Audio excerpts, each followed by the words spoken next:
The United States Navy recently intercepted a cruise ship in the Indian Ocean, identified as the Veronica, following a pursuit that spanned from the Caribbean Sea.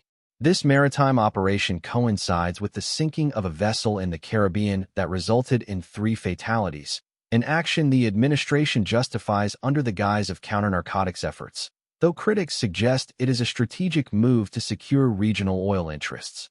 In the Middle East, the Pentagon has confirmed a series of decapitation strikes against insurgent targets in Syria. These operations, totaling at least 10 strikes over a 10-day period, follow the forced withdrawal of American forces from key bases such as Al-Tanf and Al-Shaddadi. Analysts suggest these aggressive maneuvers serve as a warning to regional actors like Iran and Iraq, the latter of which recently took full control of the Al-Assad airbase. In response to the American naval presence, Iran has initiated joint military exercises, signaling a refusal to bow to Washington's maximum pressure tactics.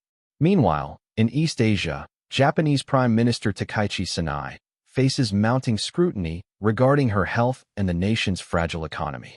For the second time in less than 2 weeks, the Prime Minister was rushed to a Tokyo hospital for emergency treatment on her hands, which officials claim are suffering from deformed joints. This medical crisis comes at a politically sensitive time, as recent data shows the Japanese economy grew by a mere 0.1% in the final quarter of last year, following a period of negative growth.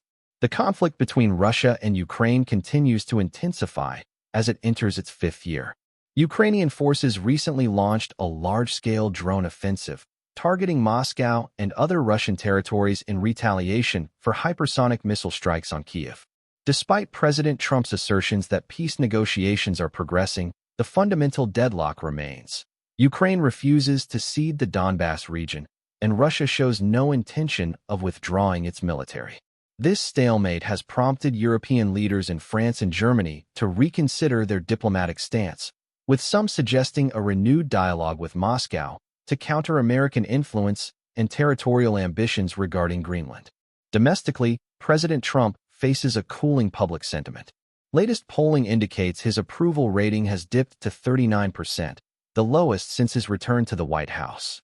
With widespread protests erupting across the United States and the midterm elections approaching, there are concerns that the administration may lean further into international conflict to divert attention from domestic challenges.